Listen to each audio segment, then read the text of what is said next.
Hey fiends, my name is Zero Gravity. I am the head chef of horror here at Big Go Bell Media.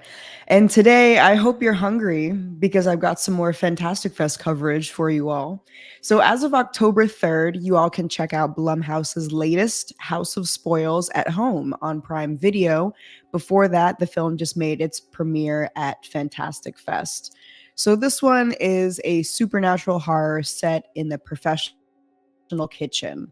A total new concept with me, and it has a cast of fresh and also familiar faces, including Ariana DeBose, Barbie Ferreira, and Ariane Moyed.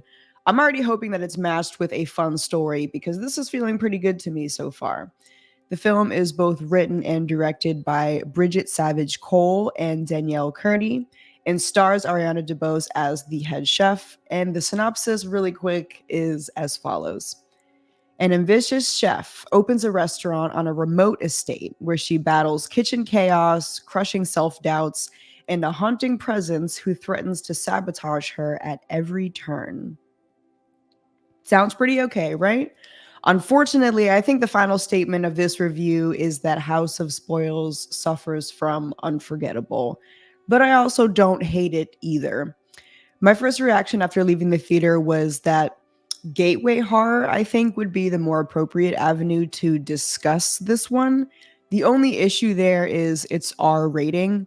To be honest with you, I've seen way more graphic stories settle under a PG-13 rating than this one under an R rating. This one feels like one of those safer introductory PG-13 horrors, which is great because we need gateway horror. But placing an R-rated rating over this kind of erases that from ever happening. But in my opinion, there's nothing near graphic or shocking enough in the full 100 minutes to warrant an R rating. But all the same, the lack of general horror was a major disappointment for me, also. This is how this review is going, y'all.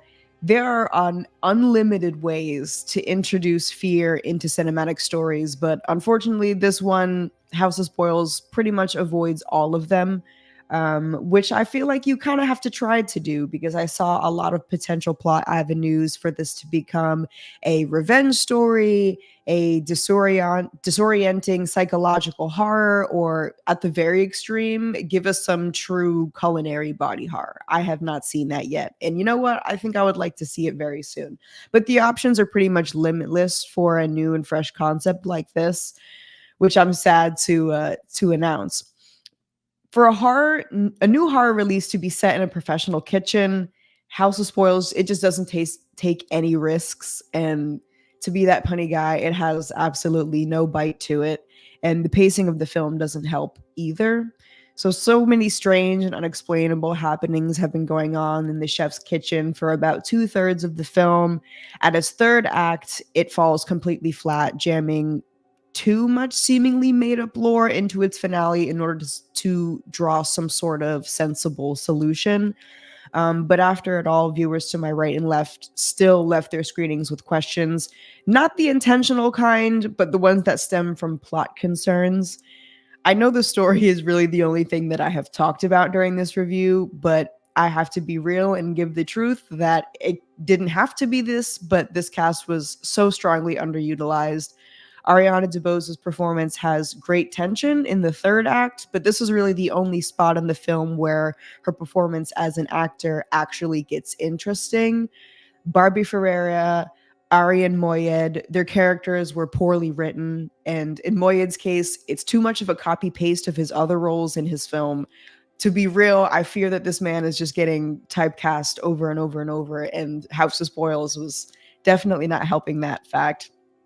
I don't know what else I'm really supposed to lean on, though. It seems like the budget was used appropriately on talent and set design, cinematography. I'm not exactly sure the technical specifications, but this film looked great. It looked, the shoot was pretty cohesive all the way around. It made sense editing wise. Cinematography was kind of fun at times. Maybe perhaps this budget failed when distributing funds to a writing team.